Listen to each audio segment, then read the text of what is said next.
கன்னி ராசிக்குண்டான குரு பயிற்சி பலன்களை பற்றி நம்ம பார்க்கலாம். கன்னி ராசி குரு பகவான் 10ஆம் வீட்டுக்கு வரப்போகிறார். ஏற்கனவே உங்களுடைய ராசிக்குள்ள கேது இருந்து பல தடைகள், அதே போல் பார்த்துட்டிங்கன்னா முயற்சிகள் தடைபட்டு போகிறது, இது எல்லாமே நிறைய நடந்துகிட்டு இருக்கு. குழப்பங்கள், மன விரக்தி, இதெல்லாமே இருக்கக்கூடிய காலகட்டங்களில் குரு பகவான் 10ஆம் வீட்டுக்கு வரப்போகிறார். குரு 10இல் வரும்பொழுது என்ன சொல்லுவாங்கன்னா பதவி பறிபோகும் அப்படிங்கிறது சொல்லுவோம். ஆனால் அது என்ன அப்படின்னா இருக்கின்ற பதவியிலிருந்து இன்னொரு பதவிக்கு போக வேண்டிய ஒரு சூழ்நிலைகளை கொடுக்கும். நல்ல பதவி, உயர் பதவியே கிடைக்கும் அப்படிங்கிற அமைப்பு. அதே போல் உட்கார்றதுக்கு கூட நேரம் இருக்காது, அந்த அளவுக்கு வேலை பளு ஜாஸ்தியாக இருக்கும். அவ்வளோ வேலைகள் வந்து உங்களுக்கு அப்படிங்கிறதுக்காக தான் அதை சொல்லுவாங்க. ஸோ 10இல் குரு வரக்கூடிய காலங்கள் இருக்கின்ற இடத்திலிருந்து இன்னொரு இடம், பெரிய இடத்துக்கு போக வேண்டிய ஒரு சூழ்நிலைகளை நிச்சயமாக இந்த கன்னி ராசிக்கு இந்த குரு ஏற்படுத்தி கொடுப்பார். அதே போல குருவினுடைய பார்வை அப்படின்னு பார்த்துட்டிங்கன்னா உங்களுடைய ராசிக்கு 2ஆம் இடம், 4ஆம் இடம், 6ஆம் இடத்தை பார்க்கிறார். அப்போ 2ஆம் இடம் பொருளாதாரம், பண வரவு, உங்கள் பேச்சுக்கு மரியாதை, இதெல்லாம் கொடுக்கும். 4ஆம் இடம் வீடு, மனை, சொத்துக்கள், வண்டி, வாகன யோகங்கள், இதெல்லாமே ஏற்படுத்தி கொடுப்பார். 6ஆம் இடம் கடன் விலகுவது, நோய் அகழுவது, இது போல சில விஷயங்களை நிச்சயமாக ஏற்படுத்தி கொடுப்பார். இப்போது உங்கள் ஜாதகத்தில் எடுத்துக்கோங்க, உங்கள் ராசி கட்டத்தில் என்னென்ன கிரகங்கள் இருக்குது அப்படிங்கிறத பார்த்துக்கோங்க. நான் இந்த ஸ்க்ரீனில் சொல்லியிருக்கிறது போல் இந்த ஸ்டார் போடக்கூடிய கட்டங்களில் எந்த கிரகங்கள் இருக்கின்றதோ அந்த கிரக ரீதியான பலன்கள் முற்றிலும் நிச்சயமாக இந்த வருடம் உங்களுக்கு நடந்தே தீரும் அப்படிங்கிறதுல மாற்றம் கிடையாது. ஃபர்ஸ்ட் பார்த்துட்டிங்கன்னா இந்த ஸ்டார் போட்டிருக்கக்கூடிய கட்டங்களில் புதன் இருந்தால் பெயர், புகழ், மதிப்பு, மரியாதை இதெல்லாம் நடந்தே தீரும். தொழில் வளர்ச்சி உண்டு. நிறைய பிரான்ச்சஸ் அமைக்கக்கூடிய ஒரு அமைப்பை ஏற்படுத்தி கொடுப்பார். புதிய தொழில் தொடங்குவதற்கு உண்டான வாய்ப்புகளை ஏற்படுத்தி கொடுப்பார். அதே போல் இந்த காலகட்டங்களில் நீங்கள் செய்யக்கூடிய வழிபாடுகள் உங்களுடைய பழைய பாவ கர்ம மூட்டையை கழிப்பதற்குண்டான வாய்ப்பையும் கொடுக்கும். ஏன்னா 10ஆம் இடங்கிறது தான் நம்மளுடைய கர்மாவை சொல்லக்கூடிய ஒரு இடம். அப்போது அந்த புதனை குரு தொடர்பு கொண்டால் நிச்சயமாக உங்களுடைய பழைய கர்ம மூட்டையை கழிப்பதற்குண்டான வாய்ப்பை கொடுக்கிறார் அப்படிங்கிறத அர்த்தம்.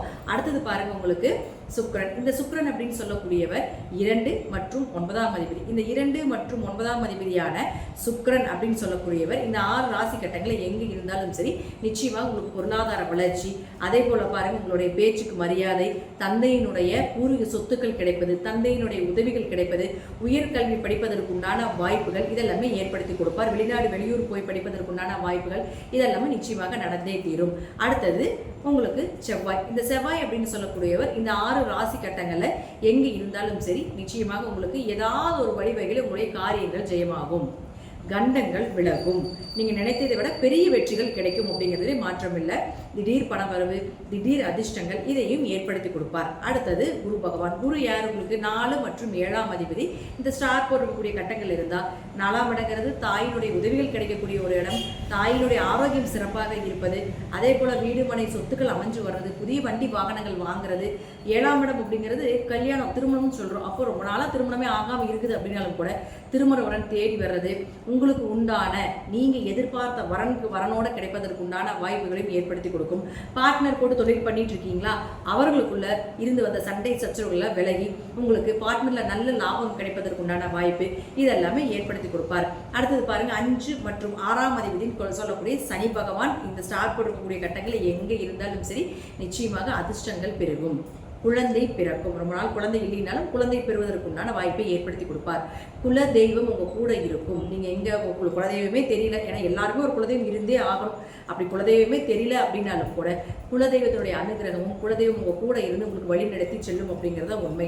அதிர்ஷ்டங்கள் பெருகும், திடீர் பணவரவு, திடீர் அதிர்ஷ்டங்கள் இதெல்லாமே ஏற்படுத்தி கொடுப்பார். அப்போ அவரே சனி பகவானே 6ஆம் அதிபதியும் ஆகிறதுனால கடன், நோய் இதெல்லாம் விலகுது. 6ஆம் இடத்தையும் குரு பார்க்கிறார் இல்லையா, அப்போ டோட்டலாக முற்றிலுமா ஏதாவது பெரிய கடனாக இருக்கா, ஒரு 80%, 70% அடைவதற்குண்டான வாய்ப்பை ஏற்படுத்தி கொடுப்பார்.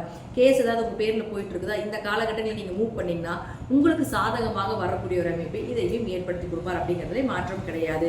பொதுவாக 12ஆம் அதிபதினு சொல்லக்கூடியவர் சூரியன். இந்த சூரியன் இந்த ராசி சக்கரத்தில் எங்கிருந்தாலும் சரி இம்போர்ட் எக்ஸ்போர்ட் பிஸ்னஸ் பண்ணுறது, வெளியூரில் போய் படிக்கிறதுக்குண்டான சூழ்நிலைகள், வெளிநாட்டில் வேலை கிடைப்பதற்குண்டான வாய்ப்பு, பூர்வீக சொத்தை விட்டு வெளியே வரலாம்னு நினைக்கிறீங்களா அதற்கு வருவதற்குண்டான வாய்ப்புகள், கணவன் மனைவிக்குள்ள எவ்வளோதான் சண்டை பிரச்சனை இருந்தாலும் ஒரு அந்யூன்யமாக இருக்கக்கூடிய ஒரு அமைப்பை எல்லாம் நிச்சயமாக ஏற்படுத்தி கொடுப்பார். தீர்த்த யாத்திரைகள், புனித யாத்திரைக்கு போயிட்டு வருது, குடும்பத்தோடு சென்று வரக்கூடிய ஒரு அமைப்பை இது எல்லாமே இந்த குரு பயிற்சி மூலமாக நிச்சயமாக நடந்தே தீரும் அப்படிங்கிறதுலையும் மாற்றம் கிடையாது. பொதுவாக நம்ம எல்லா பலன்களுமே இதில் கொடுத்துட்டோம். அடுத்தது பாருங்க, ராகு கேதுகள்.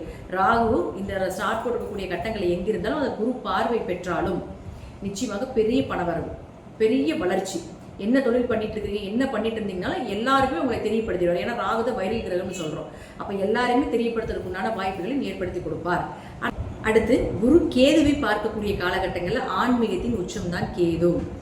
அப்போ ஆன்மீகத்தில் சிறப்பாக வர்றது, சாஸ்திரங்கள் படிப்பது, ஜோதிடம் தெரிஞ்சு கொள்வது, ஆன்மீக ரீதியான குருமார்களை சந்திப்பது, ஸ்பிரிச்சுவல் லைனில் நல்ல ஒரு வளர்ச்சி அப்படிங்கிறத நம்ம எடுத்துக்கலாம்.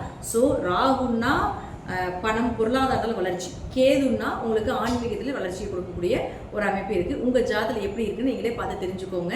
இது எல்லாமே ஒரு பொது பலன் மட்டும்தான். ஜாதகத்தில் தசாபுத்திபடி நான் சொல்லக்கூடிய கருத்துக்கள் சிறிது மாறுபடலாம். இருப்பினும் நான் சொல்லக்கூடிய கருத்துக்கள் குரு பயிற்சி மூலமாக இந்த வருடம் நடந்தே தீரும். தசாபுத்தி கொஞ்சம் சப்போர்ட் பண்ணுச்சுன்னா நல்ல தசாபுத்திகளாக இருந்தால் நான் சொல்வதை விட இன்னுமே அதிகமான பலன்கள் அப்படிங்கிறதும் கிடைப்பதற்குண்டான வாய்ப்புகளும் உண்டு. நன்றி. மீண்டும் ஒரு நல்ல பதிவில் சந்திக்கலாம். திருச்சிற்றம்பலம், தில்லையம்பலம், ஸ்ரீ நரசிம்மர் தொழிலை சரணம்.